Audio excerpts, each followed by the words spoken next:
Fala galera, tudo bem? Boa noite. Boa noite para você que está aqui no Instagram, olá para você aqui no YouTube e para você que está no podcast, seja muito bem-vindo. Eu sou Roberto Francischini, do mundo dos investimentos, e toda semana eu trago um tema relacionado ao mundo dos investimentos, das finanças comportamentais, de economia, política, né, que tenha influência nos investimentos, sempre com a intenção de trazer para você um conhecimento novo, uma nova visão, ou uma informação que vai fazer sentido, que vai fazer diferença para você nos seus investimentos e na sua liberdade financeira. O objetivo final aqui é nós atingirmos a liberdade financeira e a gente vai trilhando esse caminho junto, e porque eu acredito que só com informação, só com conhecimento, só conhecendo o mundo dos investimentos nas suas entranhas, nos seus detalhes, nos seus meandros, é que a gente é capaz de chegar lá, né? Seja lá o que for para você. Eu não sei qual é o seu objetivo, qual é a sua meta, o que é liberdade financeira para você, em que momento você quer ter essa liberdade. Enfim, eu não sei exatamente o que você quer. Eu sei que a maioria das pessoas querem liberdade financeira, e esse conceito é muito pessoal, muito individual, né? E é para isso que a gente está aqui, para ajudar você nessa jornada, nesse caminho, para a gente trilhar esse caminho junto. Hoje, né, como sempre, eu vou falar um pouquinho sobre mercado, muito rapidamente, sem muitos detalhes, porque o objetivo aqui não é a gente ficar falando de mercado, porque esse é um assunto que, apesar de ser bem legal, ele é muito perecível, né? Porque o que a gente fala hoje sobre mercado, sobre previsões, sobre empresas, sobre economia, sobre política, a gente fala hoje, amanhã a informação já ficou velha, e por isso que eu falo pouco aqui, a não ser que seja um assunto muito relevante, um assunto muito importante, um assunto urgente, que vale a pena a gente discutir, sem dúvida nenhuma a gente fala. A gente vai falar um pouquinho sobre isso, mas o tema do vídeo de hoje é BDR. Que diabo é isso, né? Eu já fiz um episódio do podcast, eu não lembro exatamente qual é o número dele, em que eu falei sobre investimento em ações americanas, investimentos em empresas fora do Brasil, né? Eu dei lá algumas ideias, alguns roteiros e o que a gente poderia fazer para investir em empresas americanas. Afinal de contas, as empresas americanas são as maiores empresas do planeta, né? Então, quem aqui, se não tem um Apple, um iPhone, um MacBook, um iPad, ou assiste a algum Netflix, ou assiste um filme da Disney, paga suas contas no Mastercard, tomando uma Coca-Cola, talvez tomando um café na Starbucks, enfim, a gente é cercado por empresas americanas, pelas gigantes americanas, e às vezes a gente nem percebe que está cercado por essas empresas, e eu falei nesse vídeo um pouquinho sobre, né, lá atrás, se você quiser pesquisar, vai lá no canal do YouTube, Roberto.Francischini, dá uma olhada lá, tem um monte de vídeo lá, eu não lembro exatamente a época, mas tem lá, você vai achar um vídeo que eu falava sobre isso, ele ainda é válido. Porém, o motivo de eu voltar a este assunto é porque semana passada houve uma mudança, né? Logo depois do episódio que eu fiz semana passada do podcast, que foi assunto sobre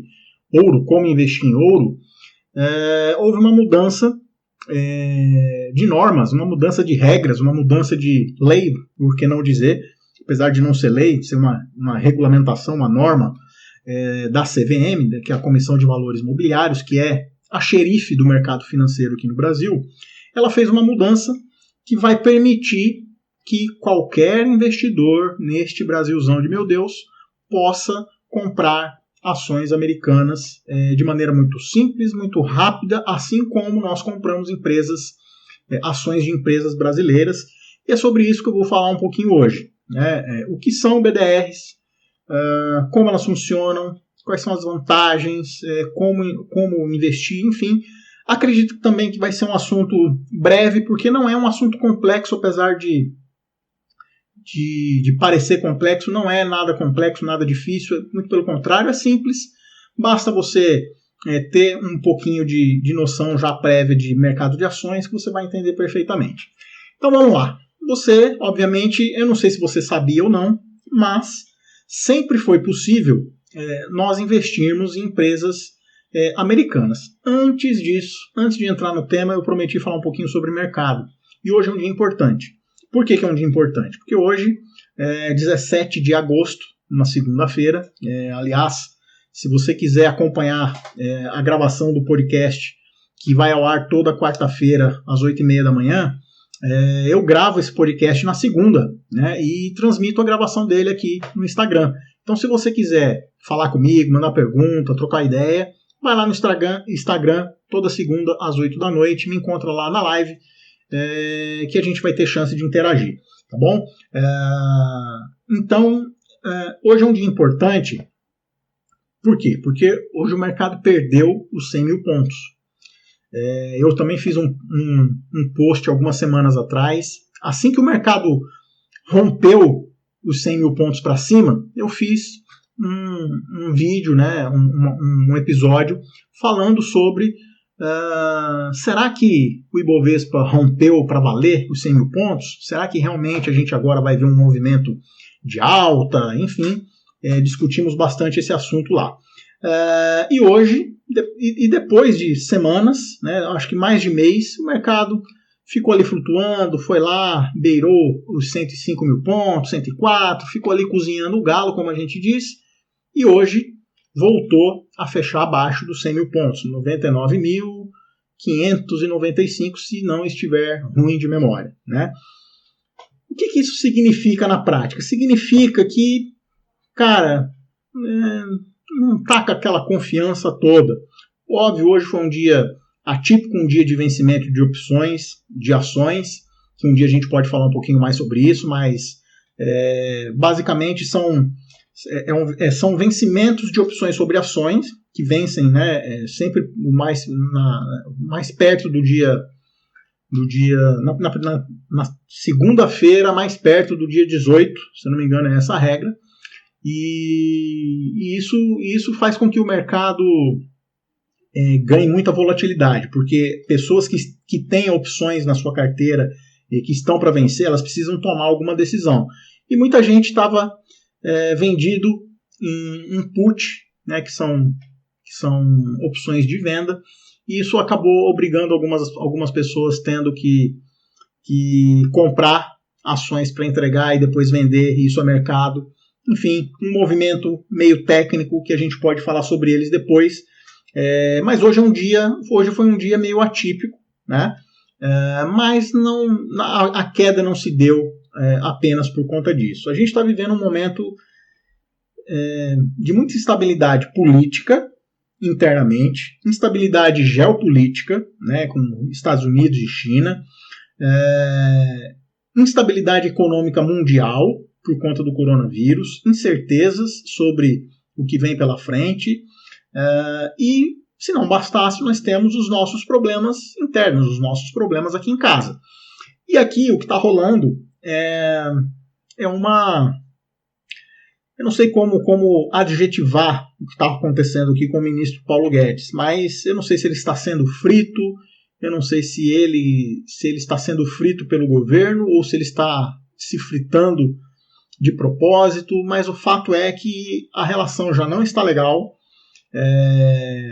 já se cogita a saída do Paulo Guedes do governo, o que é ruim do ponto de vista de projeto, porque o Paulo Guedes tinha um projeto mais liberal e por conta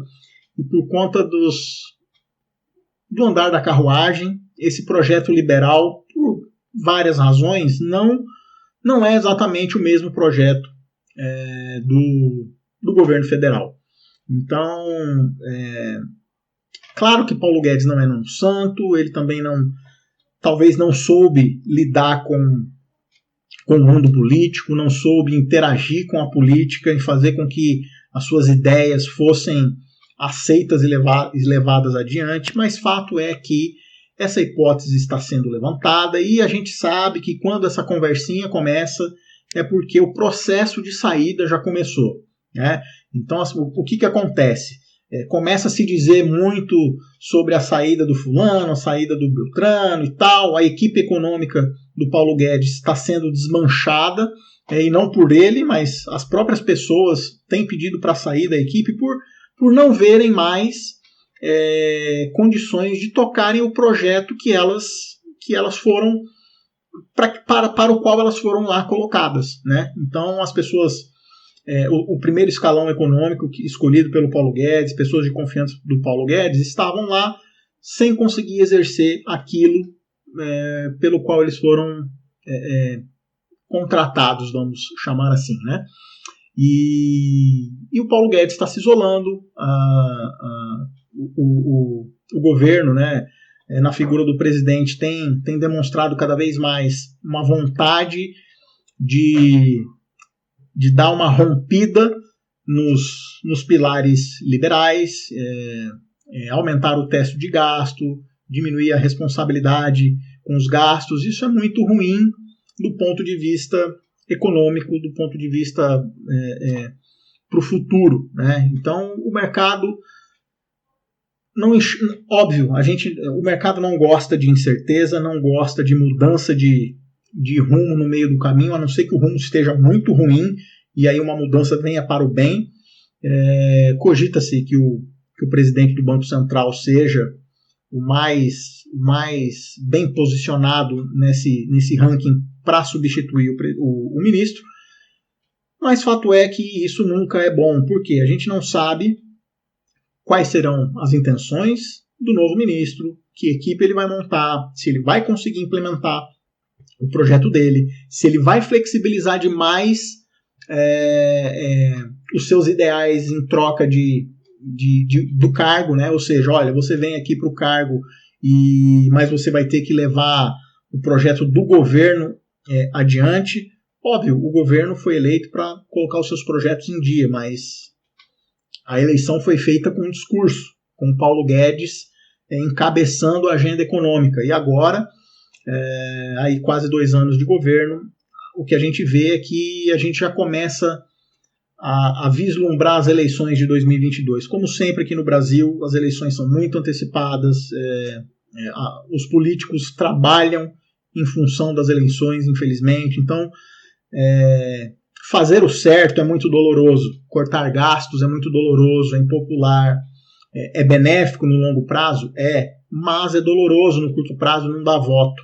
Então, o político, quando ele resolve ceder a essa tentação da eleição, ele acaba tomando medidas que são populares, são bacanas, mas que trazem voto, mas que, do ponto de vista do futuro, são normalmente maléficas, né?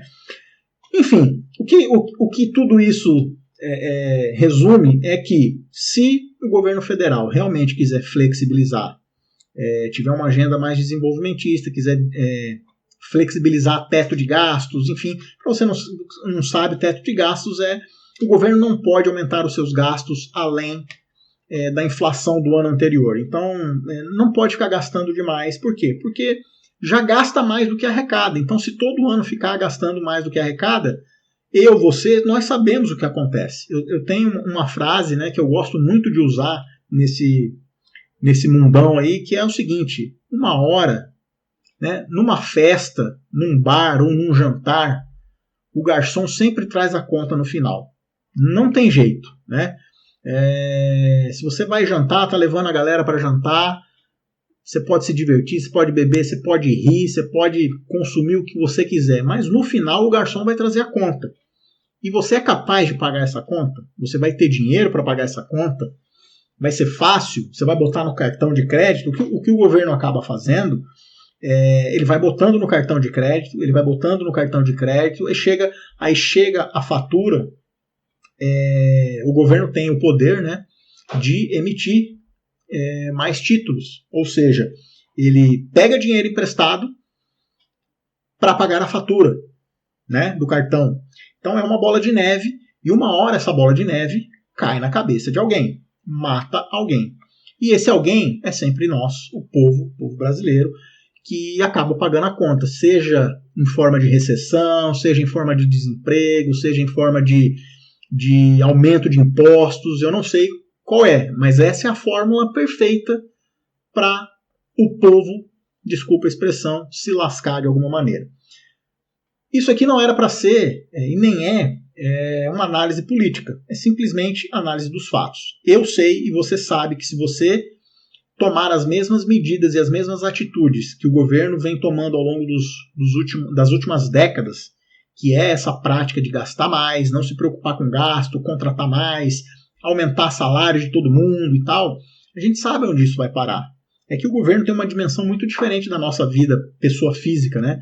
A gente não tem uma longevidade muito grande quando a gente começa a praticar isso. Logo, o rombo vem, você fica com o nome sujo, é processado, vai cobrança para cá, enfim, você sabe como é que funciona. Se não sabe, conhece alguém como é que funciona. Então, essa prática ela não é benéfica, o mercado sabe disso, e é por isso que o mercado pune, o mercado castiga em forma de venda. Né? Ou seja, eu não vou ficar com ações de empresas cuja o país está sobre esse medo. Né? Vamos ver os próximos capítulos, mas o que acontece é que vivemos um momento de incerteza, o mercado não gosta de incerteza, é isso que a gente sempre precisa saber, eu bato sempre nessa tecla. O mercado não gosta de incerteza e quando não gosta de incerteza, ele vende ações, ele não compra. Né? Apesar da gente estar passando por um momento também completamente diferente, que é um momento de muita liquidez, muito dinheiro disponível, renda fixa pagando pouco, então sobram pouquíssimas alternativas para o investidor e muita gente entrando na bolsa, muitos novos CPF, muitos novos investidores. Por quê? Porque não tem alternativa. Né? Não é porque as empresas estão bombando, né? Pelo contrário, as empresas estão agora na fase de divulgação de resultados e elas têm divulgado aquelas que têm lucro, diminuição no lucro, algumas prejuízo e algumas ampliação de prejuízo. Então, o cenário não é mil maravilhas, né? Inclusive há uma discrepância entre o mundo real e a Bolsa. Claro que a Bolsa tem 300 e tantas empresas de grande porte, que têm acesso a créditos diferenciados, que têm uma estrutura corporativa diferente, uma administração mais robusta, que tem acesso a crédito, enfim, essas empresas são mais sólidas e são mais difíceis de quebrar. Né? Enquanto as empresas aqui da galera, da pessoa física, está quebrando milhares por dia. Né? Muita gente fechando empresa, muita gente fechando CNPJ, demitindo. O mundo aqui fora está diferente. E aí você olha para a bolsa não está acompanhando essa quebradeira geral. Então, assim, há um descompasso que é difícil dizer se ele é um descompasso, se é absolutamente normal, isso o tempo dirá, a história dirá. Fato é que nós não estamos vivendo no país das maravilhas. Então a gente tem sempre que tomar cuidado com as altas, aproveitar as altas, né? Ficar de olho nas baixas para ver se é uma boa alternativa, um bom momento para entrar, para aproveitar melhores preços e começar a formar carteira. Isso é muito válido, mas tem que ficar esperto. Né? E aí, todo esse problema é para contextualizar o quê? Cara, é possível a gente diversificar os nossos riscos, diversificar a nossa carteira em outro país. Né? O que significa isso? Se você compra ações americanas, eu estou falando de americanas, mas entenda estrangeiras, é que americana é o que chama mais atenção, as maiores empresas do mundo são americanas, listadas na bolsa e tal, mas isso vale para qualquer empresa estrangeira. BDR, que é Brazilian Depository Receipts, depois eu preciso corrigir meu inglês aqui, que senão eu vou apanhar. Que são recibos de depósitos de ativos brasileiros, né? De ativos estrangeiros depositados no Brasil, perdão. Você pode comprar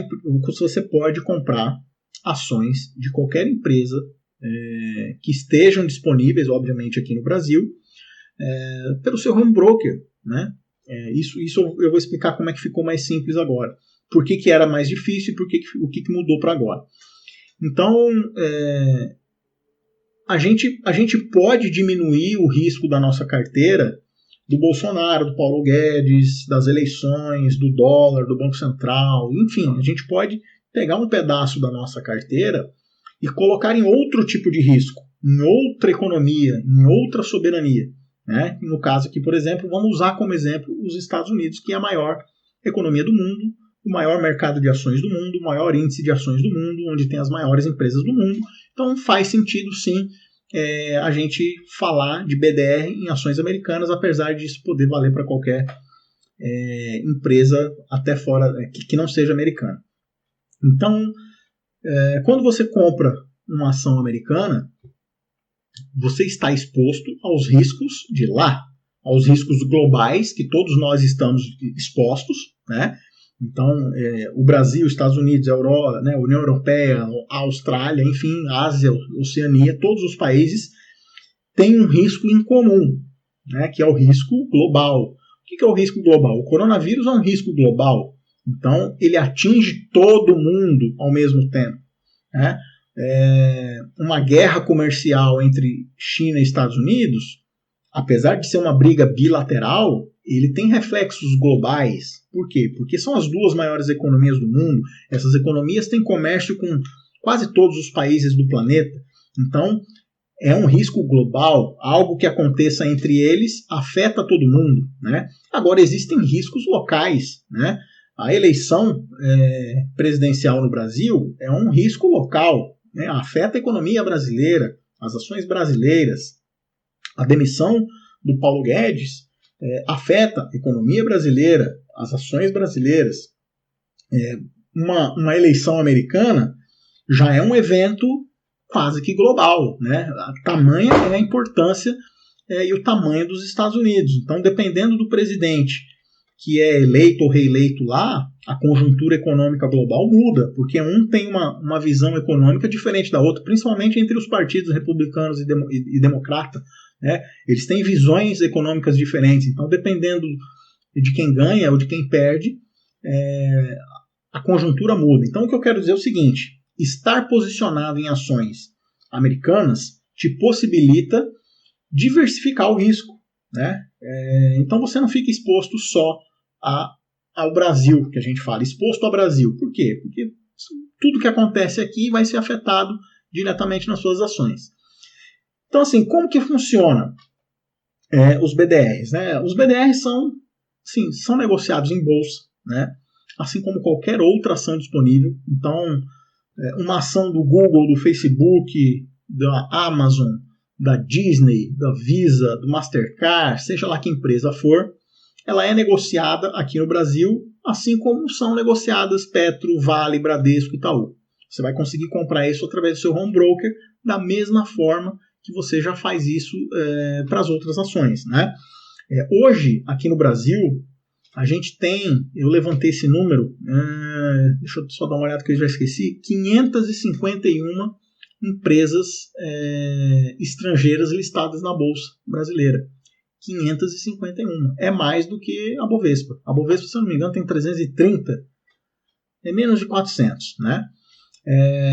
E dentre essas 550 empresas, cara, a gente tem Apple, Amazon, Microsoft, Facebook, Visa, Mastercard, que mais? Netflix, Coca-Cola, Johnson & Johnson. Cara, empresas do nosso dia a dia, né? Empresas que estão ao nosso redor, que a gente compra produtos no mercado, que a gente enfim, que a gente consome, seja informação, seja produto, serviço, seja lá o que for, são empresas do nosso dia a dia, são gigantes. Então, a gente tem essas ações disponíveis aqui no Brasil. E o que aconteceu? A semana passada houve a divulgação da mudança de uma norma que existia, né, que era... Porque, assim, isso não é uma novidade do ponto de vista de você ter acesso às cotações, ou de você ter acesso a esses produtos. Não é uma novidade. O que passou a ser novidade é que A partir do dia 1º de setembro, agora de 2020, essas ações estarão disponíveis para qualquer investidor. Qualquer investidor, de qualquer tamanho, enfim. Por quê? Porque antes elas não eram disponíveis para qualquer investidor. Elas eram disponíveis apenas para investidores qualificados. Investidores que possuem na sua carteira. Investidores qualificados são aqueles que possuem na sua carteira mais de R$1 milhão em ativos financeiros, né? Então, para você poder comprar essas ações, você precisa ser um investidor qualificado. Precisa, né? Até dia 1º de setembro, você precisa ser um investidor qualificado. E a CVM foi lá e derrubou esta restrição, né? Nós vamos poder comprar ações dessas gigantes, independente do tamanho da sua carteira, independente do tamanho do seu investimento, enfim, quis comprar, está disponível, né? O que a gente precisa entender é o seguinte: as ações, essas BDRs, vamos trazer o exemplo aqui para as ações americanas, elas são cotadas em dólar, né? Lá nos Estados Unidos. Então, se você for lá nos Estados Unidos e quiser comprar uma ação do Google, por exemplo, você vai ter que pagar X dólares por aquela ação. Aqui no Brasil, elas são negociadas em reais, né? Porque a nossa moeda é reais. Então, você não vai comprar em dólar, né? Não faria sentido. Então, as ações aqui são cotadas em reais. Então, a gente precisa entender logo de cara que quando estamos colocando na nossa carteira uma ação americana, uma ação do Google, por exemplo, nós, investidores, estamos expostos a dois ativos, né? Um indireto, que é o dólar, e o próprio ativo, que é a empresa, né? No caso, o Google. Então, o seu patrimônio vai variar também de acordo com a variação cambial. Então, você precisa ter isso em mente, saber como funciona, saber que se você pegar R$100 e colocar numa ação americana e o dólar subir, né, você vai ter uma valorização cambial também, né? E o inverso é verdadeiro. Se o dólar diminuir, você vai ter uma perda cambial, né? Mas eu posso operar câmbio com essas ações? Se eu quero aproveitar a variação cambial, eu posso usar essas ações para isso? Cara, em tese, você pode? Pode. Né? Mas é o recomendável? Não, porque tem instrumentos e ferramentas específicas para isso. Você tem contratos de dólar na BMF, você tem o próprio dólar, né, físico, enfim, não é a melhor ferramenta. Se você quiser essa variação, procure outra ferramenta, né?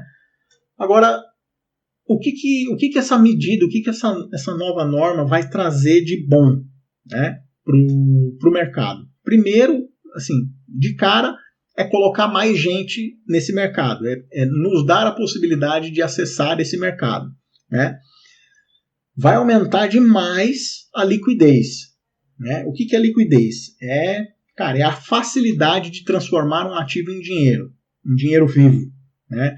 E quanto mais gente tiver nesse mercado, quanto mais gente estiver comprando e vendendo, mais fácil é da gente transformar aquelas ações em dinheiro. Isso vem com uma outra consequência logo na sequência, que é a diminuição dos spreads. Diminuição dos spreads, aí agora você forçou a amizade, né? Porque eu sei lá o que é isso. Cara, pensa o seguinte: quando você vai comprar vamos dar um exemplo esdrúxulo aqui. Vamos supor que você vai comprar uma Ferrari, vai comprar um carro de luxo, né? Qual é a liquidez de uma Ferrari? Qual é a facilidade que nós temos de vender uma Ferrari? É maior ou menor do que vender um Gol? Quantas pessoas interessadas em comprar um Gol nós temos e quantas pessoas interessadas em comprar uma Ferrari nós temos?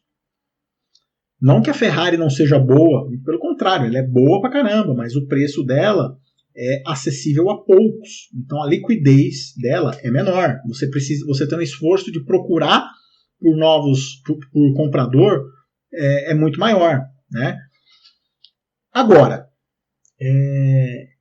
quando alguém encontra, né, suponha que você está querendo vender a sua Ferrari e eu estou interessado em comprar.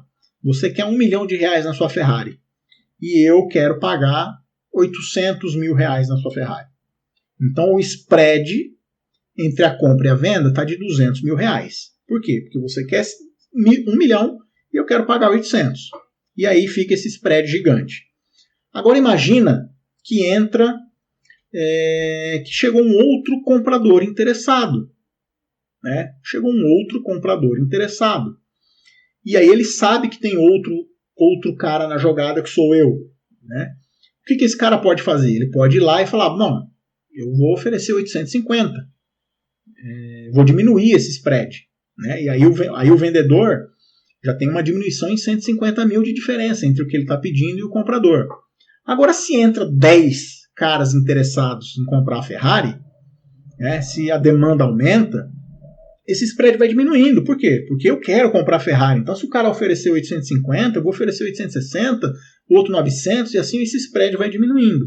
Então, quanto mais gente tiver de cada lado, tanto na venda ou na compra, faz com que os preços entre comprador e vendedor se aproximem. Né? Essa diferença seja menor. Essa diferença a gente chama de spread. Para ser bem simples, para fazer você entender de forma simples o que é spread. Spread é a diferença entre alguma coisa, entre um comprador e um vendedor. Spread bancário é a diferença entre os juros que o banco capta o dinheiro e o que ele empresta. Né? O banco, para te emprestar dinheiro, ele pega o dinheiro de alguém. Então ele pega dinheiro a 2% ao mês e te empresta 15% ao mês. O spread é 13%, certo? A gente ouve muito falar sobre spread bancário. Claro que nós não vamos falar sobre o conceito de spread bancário. O que eu quero que você entenda é isso. A diferença entre uma coisa e outra a gente chama spread. Tá?